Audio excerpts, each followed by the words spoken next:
Kind of late in the day, but look what just arrived. My other Amazon package. I think this might be the wideband controller itself.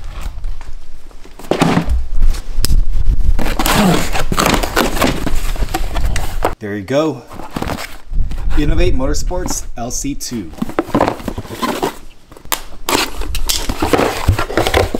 There's a cable. This is the actual wideband sensor, and it's made by Bosch. But the whole brain of all this operation is this thing, the Innovate controller. And you can see how this end goes to the sensor. And then red should be power, and then black should be ground. And then these two are the two analog output signal wires. And I think I'm only going to be using the yellow one because the brown one, I believe, is for a narrowband, and I only need the wideband connection. So these three wires need to be hooked up, and then I need to wire in that relay as well. So I'm working on feeding a couple wires for the wideband sensor through the bulkhead under the fender. People come from far, far, far away to find their dreams, chasing down these meteors and comets called dreams in the sky of light. And look at what I found. Look at that mess. These wires got ripped up. My life just got really bad. So for the past 5 hours, I've been sitting right here in this goddamn spot, slowly and miserably splicing back all the broken wires, but it's all there now, I think.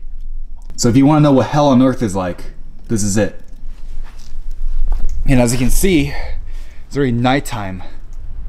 But damn, that fucking sucked. Okay, so I'm working on mounting this relay right here, which is just a standard 30 amp SPDT relay made by Tyco Electronics. And here's a quick fun fact. Tyco Electronics actually bought all the rights to produce these relays from Bosch Automotive because they stopped making them. So technically speaking, this is a authentic Bosch relay. And finding a place to kind of stash this thing inside the car is pretty tough, but I took apart this shifter surround, and there's a really nice space right here behind the shifter boot. So I actually mounted or installed a riv nut. This is a M5 riv nut, and basically the relay will mount right here. And at the same time, I'm going to use this mounting point as the ground point for the black wire that comes off of this relay.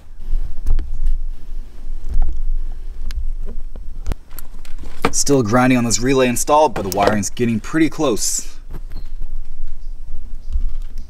Take off the rear seat so I can run the power wire to position 30 on the relay underneath the center console, through the back, and then underneath here, all the way to the back of the battery, so it connects directly to the battery on the positive terminal. And then this wire down here is obviously the one that powers my amp for the sound system.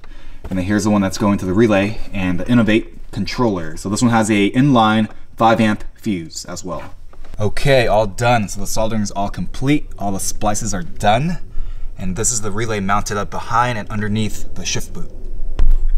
So time to get the interior trim back on and see if this thing will fire up. So I have a problem with this radiator's drain plug because the O-ring around it is leaking right now. When I tighten it too much, the O-ring deforms and it leaks. If I don't tighten it enough, it leaks. And the other variable that makes this problem even harder is that I already filled up this radiator. So I don't really want to go through the hassle of draining it and then putting all that fluid back in. But I did learn of a new trick. So I heard that if you take off the fill cap and then you put a towel over it to kind of seal it up, and then you use a shop vac to basically vacuum the top right here, and it should create enough vacuum pressure on the upper half of the radiator to keep the fluid suspended. So when you take off that drain plug, hopefully fluid won't come out. So I'm going to test it out right now and report back. So you'll either see a pool of coolant on the floor, or this thing would have worked. I am amazed myself. That worked perfectly. So there's a drain plug right there, and I have a new gasket on it. Just like voodoo, took off the fill plug, and nothing came out. That was cool. So I basically replaced that O-ring right here with one of these fiber or silicone gaskets that you can get for a oil drain plug. So that should do the trick. Okay everyone, I'm basically down to the last couple items on the list that I need to check off. And basically the only thing I have to really do right now is load up the differential and the transmission with some fluid. And my gear oil of choice is going to be, of course, Amsoil. And then the Kaaz two-way came with its fluid already, so I'm gonna use this. But I plan on changing this out after about 1,000 miles with the Amsoil Gear Oil that I bought. And then of course here's a pump that I use from Amsoil to make the job a little bit easier. This is a must. And then once the transmission and differential have fluid inside them, it's on to the final step, and that is trying to get this car started. And then hopefully if all goes well, this thing will move again under its own power, and maybe we can do some street tuning, but we'll see. Fingers crossed. Alright, so I kind of did this part backwards. I didn't really talk about why I installed the Innovate Wideband to begin with. I just basically went into the install and then knocked it out.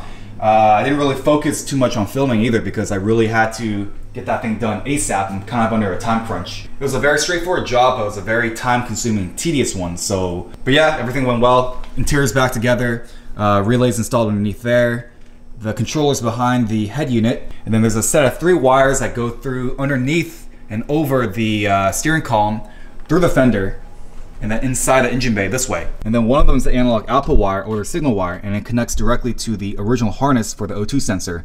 But I'm not sure on the harness side which of the 4 wires that come off of it is the correct one to tap into, because the Link ECU can actually piggyback off of the controller for the Innovate.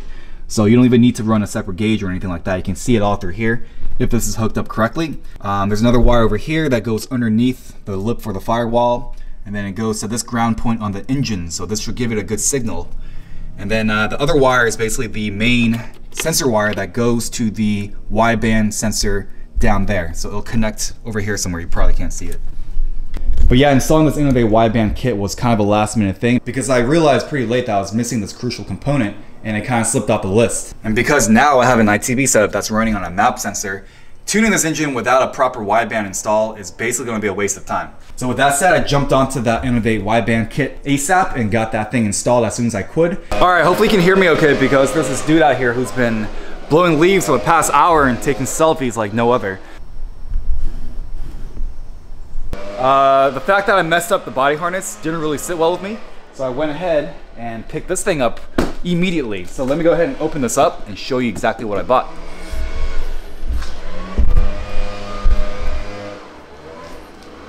So I picked up another spare and complete GTS body harness. This one has everything.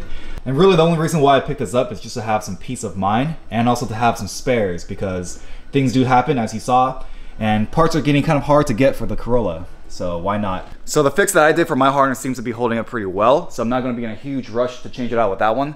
But again, it's just good to have as a backup. And the funny thing is, when I was looking for this body harness, I picked up a second one locally.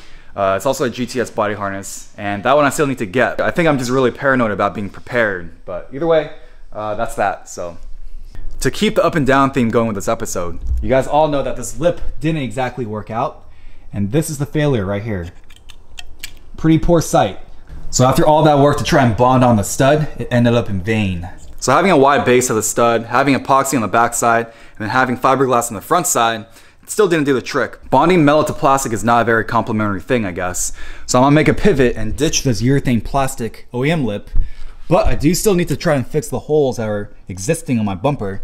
So I'm not gonna totally give up on the path of the Zenki lip, but instead of going with the OEM one, I'm gonna have to make a compromise. And that is, I ordered the same Zenki lip, but in a fiberglass FRP format. So ideally for a street car, you do want a plastic or OEM lip for its crack resistance. And I'm not too sure why I'm still holding this, but I guess a fiberglass lip is second choice. And my idea of having a reproduction fiberglass lip is because you can easily work fiberglass. You can cut it, you can extend it, bond it, shape it, whatever. But for a plastic lip, you can't really do any of those things. You can't really work it. So that's my plan on this fiberglass lip. I'm gonna take it to the body shop and have them extend the sides, and then we also have the opportunity to make sure all the orientation, all that stuff fits properly without having to go through all the stretching and all that nonsense with the OEM lip, because obviously that didn't work out for me well. So I will keep you guys posted on that as it develops.